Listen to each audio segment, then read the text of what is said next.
Uncle Tom's Cabin by Harriet Beecher Stowe. Chapter 4. An Evening in Uncle Tom's Cabin. The cabin of Uncle Tom was a small log building close adjoining to "the house," as the negro par excellence designates his master's dwelling. In front it had a neat garden patch where, every summer, strawberries, raspberries, and a variety of fruits and vegetables flourished under careful tending. The whole front of it was covered by a large scarlet bignonia and a native multiflora rose, which, in twisting and interlacing, left scarce a vestige of the rough logs to be seen. Here also in summer various brilliant annuals, such as marigolds, petunias, 4 o'clocks, found an indulgent corner in which to unfold their splendors, and were the delight and pride of Aunt Chloe's heart. Let us enter the dwelling. The evening meal at the house is over, and Aunt Chloe, who presided over its preparations as head cook, has left to inferior officers in the kitchen the business of clearing away and washing dishes, and come out into her own snug territories to get her old man's supper. Therefore, doubt not that it is her you see by the fire, presiding with anxious interest over certain frizzling items in a stew-pan, and anon, with grave consideration, lifting the cover of a bake-kettle, from whence steam forth indubitable intimations of something good. A round, black, shining face is hers, so glossy as to suggest the idea that she might have been washed over with white of eggs, like one of her own tea-rusks.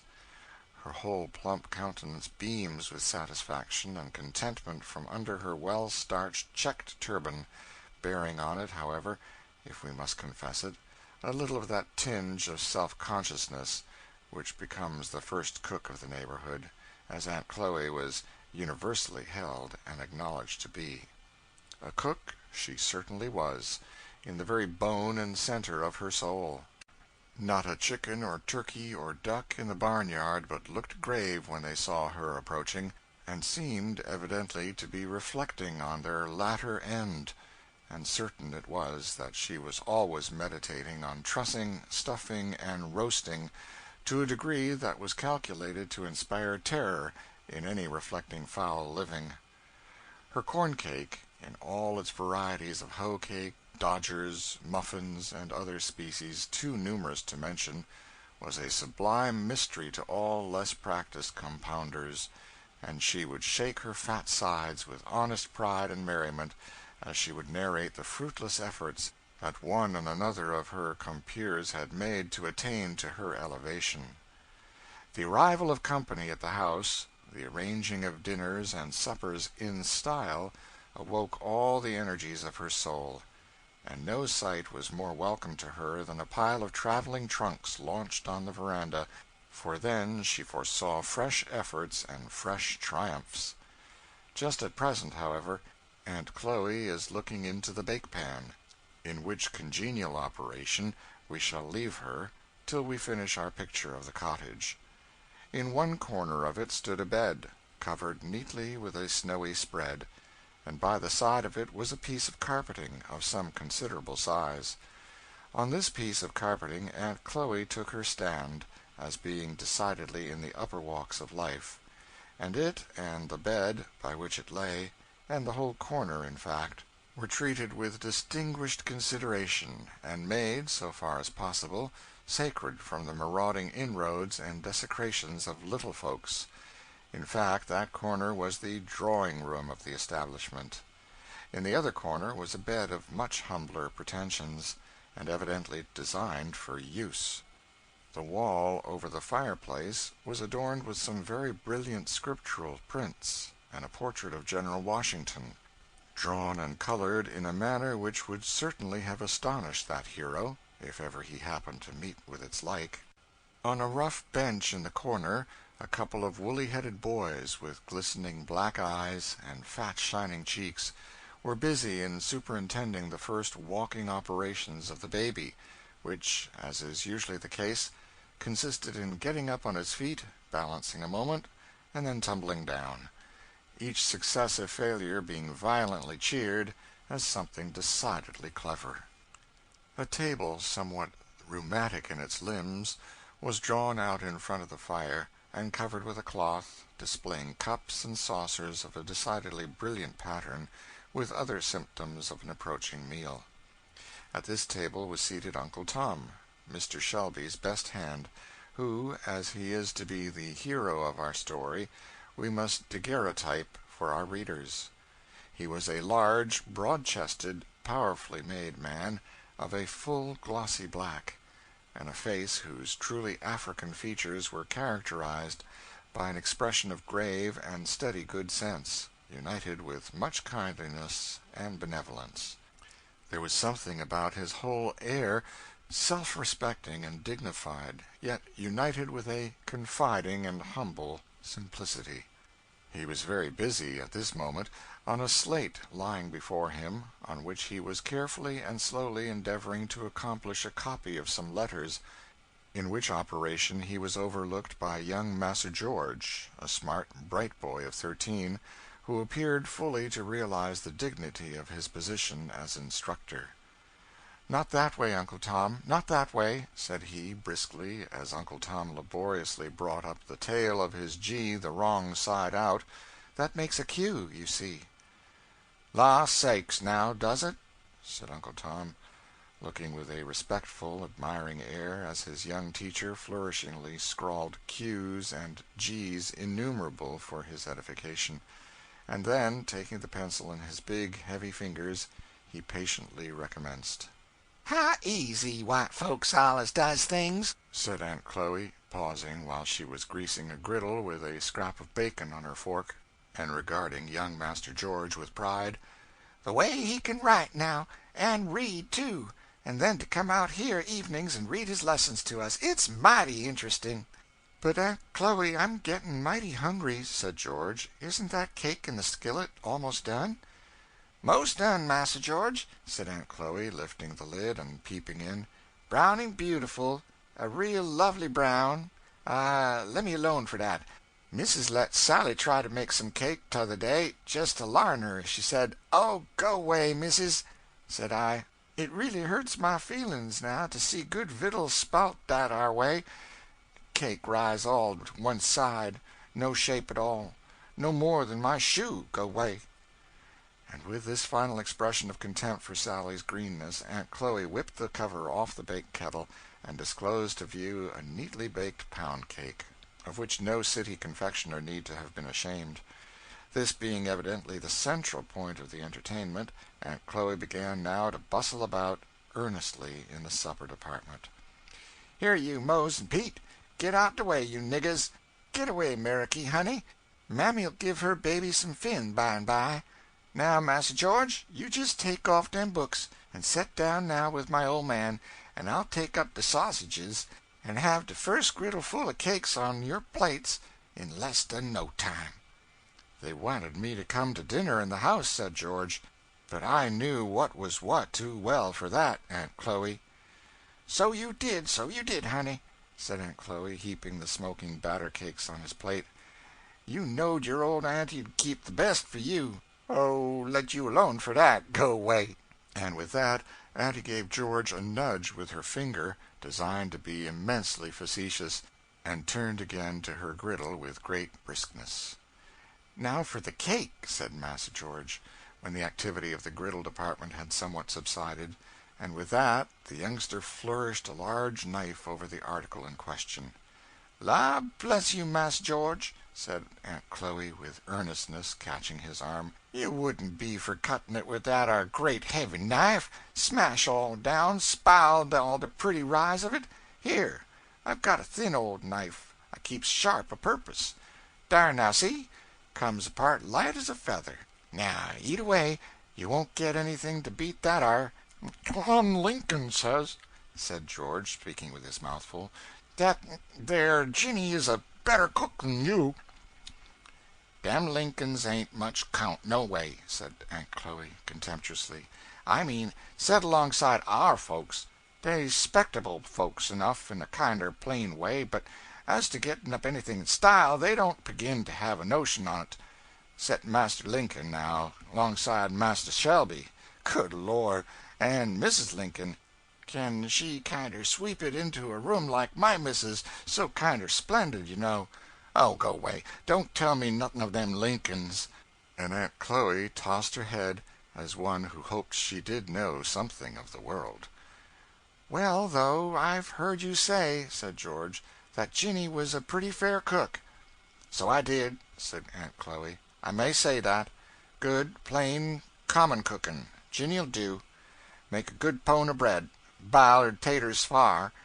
Her corn cakes isn't extra, not extra now. Jinny's corn cakes isn't, but then they's fire. But, Lor, come to be hired branches, and what can she do? Why, she makes pies. Sartin she does. But what kind of crust?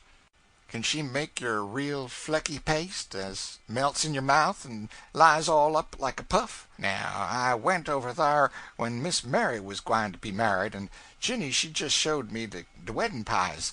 Jinny and I is good friends, you know. I never said nothing. But go 'long, Master George. Why, I shouldn't sleep a wink for a week if I had a batch of pies like them are. Why, they wa'n't no count 'tall."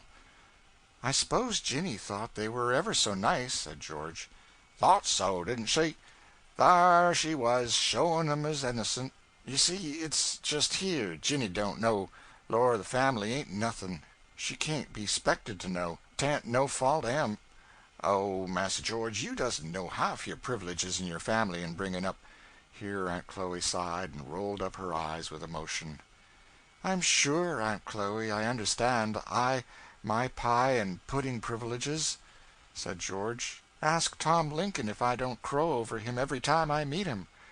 Aunt Chloe sat back in her chair and indulged in a hearty guffaw of laughter at this witticism of young Masser's, laughing till the tears rolled down her black shining cheeks, and varying the exercise with playfully slapping and poking Master Georgie, and telling him to go away, and that he was a case, that he was fit to kill her, and that he sartin would kill her one of these days, and between each of these sanguinary predictions going off into a laugh, each longer and stronger than the other, till George really began to think that he was a very dangerously witty fellow, and that it became him to be careful how he talked, as funny as he could.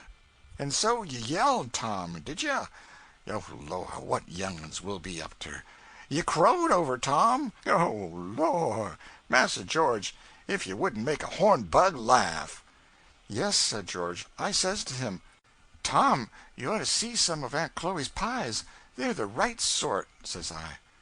"Pity now Tom couldn't," said Aunt Chloe, on whose benevolent heart the idea of Tom's benighted condition seemed to make a strong impression. "You oughter just ask him here to dinner, some of these times, Master George," she added. "It would look quite pretty of you. You know, Master George, you oughtn't feel above nobody on count your privileges, 'cause all our privileges is given to us. We ought allus to remember that," said Aunt Chloe, looking quite serious. "Well, I mean to ask Tom here some day next week," said George. "And you do your prettiest, Aunt Chloe, and we'll make him stare. Won't we make him eat so he won't get over it for a fortnight?" "Yes, yes, certain," said Uncle Chloe, delighted. "You'll see, Lord, to think of some of our dinners. You mind dat our great chicken pie made when we guv to dinner to General Knox? I and Missus, we come pretty near quarreling about dat our crust. What does get into ladies sometimes, I don't know. But sometimes, when a body has the heaviest kind of 'sponsibility on 'em, as ye may say, and is all kinder serious and taken up, they takes dat our time to be hanging round and kinder interfering. Now Missus, she wanted me to do this way, and she wanted me to do dat way, and finally I got kinder sarcy, and says, 'Now, Missus, do just look at them beautiful white hands of yourn, with long fingers and all them sparkly with rings, like my white lilies when de dew's on 'em, and look at my great black stumpin' hands. Now, don't you think that de Lord must have meant me to make de pie crust, and you to stay in de parlor?' Dar, I was just so sarcy, Master George." "And what did mother say?" said George. "Say? Why, she kinder larfed in her eyes, dem great handsome eyes of hern. Oh, and says she, 'Well, Aunt Chloe, I think you are about in the right on't,' says she, and she went off into parlor. She orter cracked me over the head for being so sarcy, but thar's whar 'tis. I can't do nothing with ladies in the kitchen."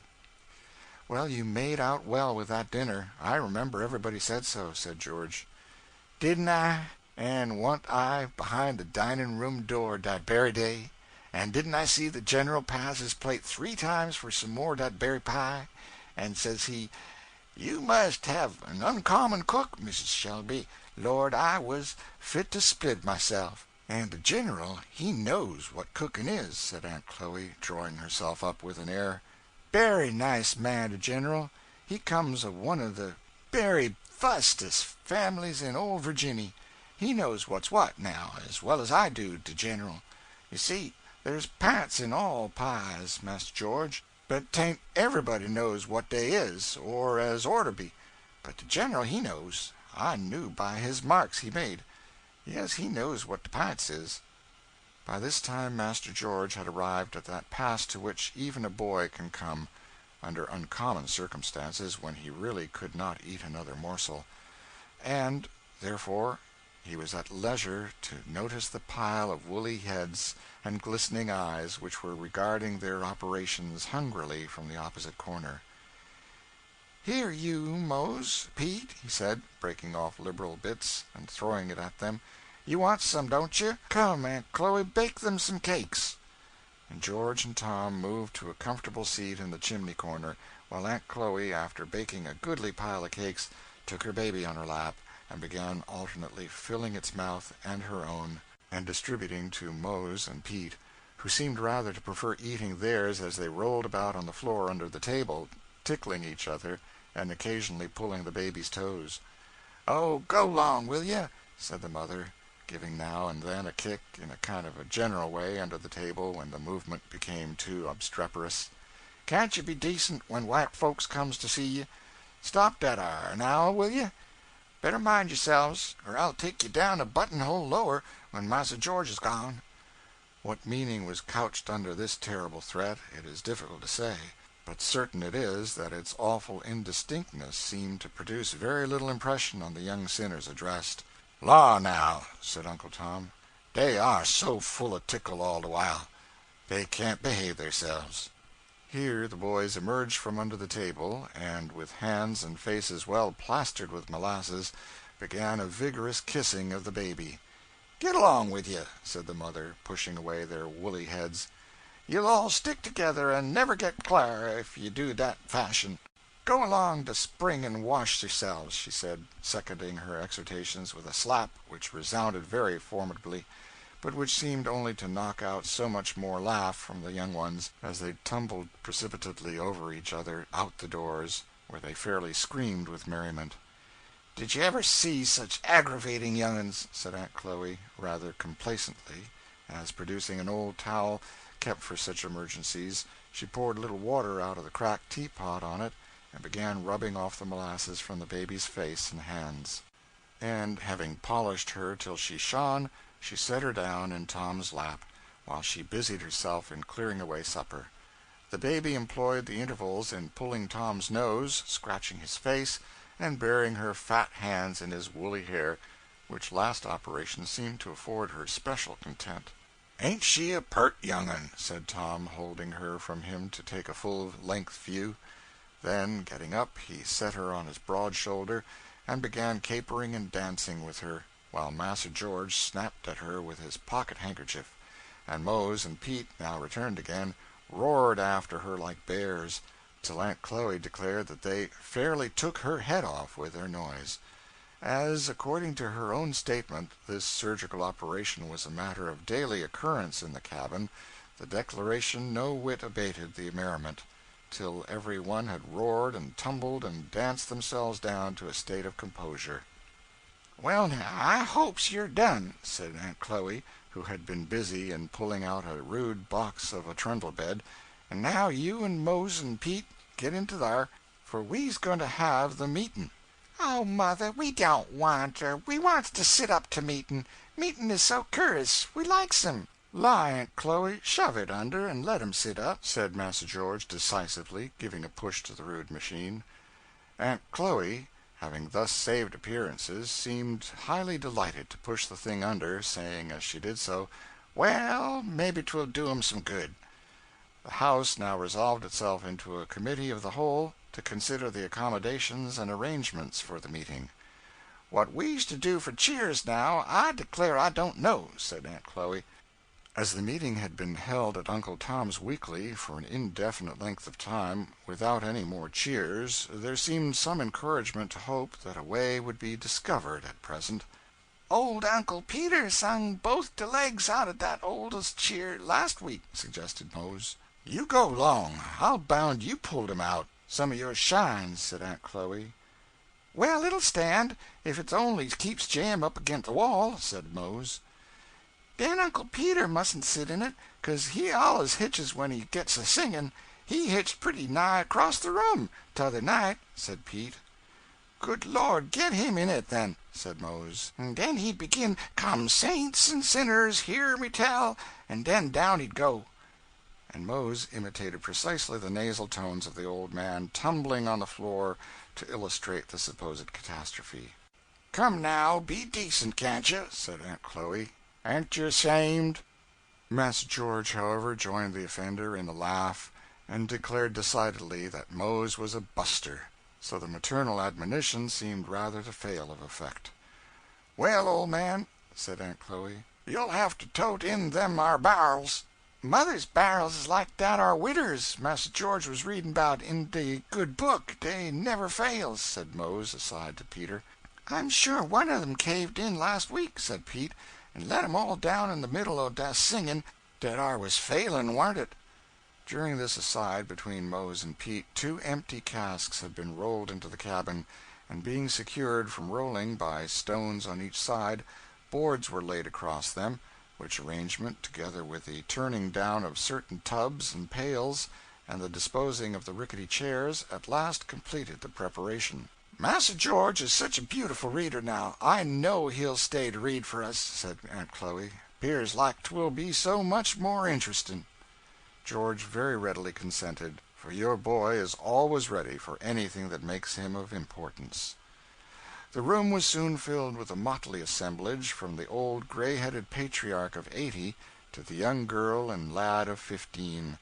A little harmless gossip ensued on various themes, such as where old Aunt Sally got her new red headkerchief, and how Missus was going to give Lizzie that spotted muslin gown when she got her new barrage made up, and how Massa Shelby was thinking of buying a new sorrel colt that was going to prove an addition to the glories of the place.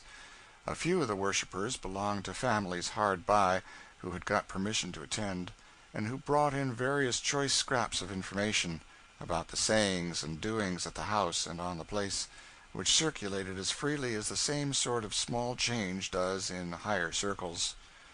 After a while the singing commenced, to the evident delight of all present. Not even all the disadvantage of nasal intonation could prevent the effect of the naturally fine voices in airs at once wild and spirited. The words were sometimes the well-known and common hymns sung in the churches about, and sometimes of a wilder, more indefinite character, picked up at camp meetings. The chorus of one of them, which ran as follows, was sung with great energy and unction: "Die on the field of battle, die on the field of battle, glory in my soul." Another special favorite had oft repeated the words, "Oh, I'm going to glory, won't you come along with me? Don't you see the angels beckoning and calling me away? Don't you see the golden city and the everlasting day?"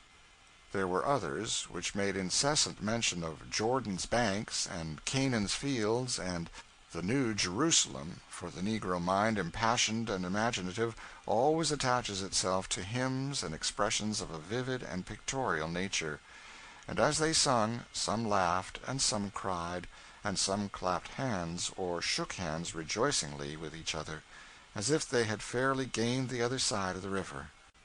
Various exhortations or relations of experience followed, and intermingled with the singing.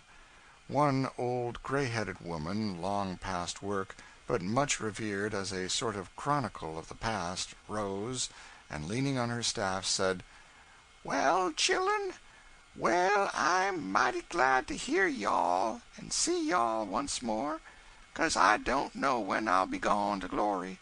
But I've done got ready, chillen. 'Pears like I'd got my little bundle all tied up and my bonnet on, just a-waiting for the stage to come along and take me home. Sometimes in the night I think I hear the wheels a-rattling, and I'm looking out all the time. Now you just be ready, too, for I tell you all, chillen," she said, striking her staff hard on the floor, "dat ar glory is a mighty thing. It's a mighty thing, chillen. You don't know nothing about it. It's wonderful." and the old creature sat down, with streaming tears, as wholly overcome, while the whole circle struck up, "O Canaan, bright Canaan, I'm bound for the land of Canaan." Master George, by request, read the last chapters of Revelation, often interrupted by such exclamations as, "The sakes now! Only hear that! Just think on't! Is all that a-coming sure enough?" George, who was a bright boy and well trained in religious things by his mother, finding himself an object of general admiration, threw in expositions of his own from time to time, with a commendable seriousness and gravity, for which he was admired by the young and blessed by the old, and it was agreed on all hands that a minister couldn't lay it off better than he did. That 'twas really 'mazin'.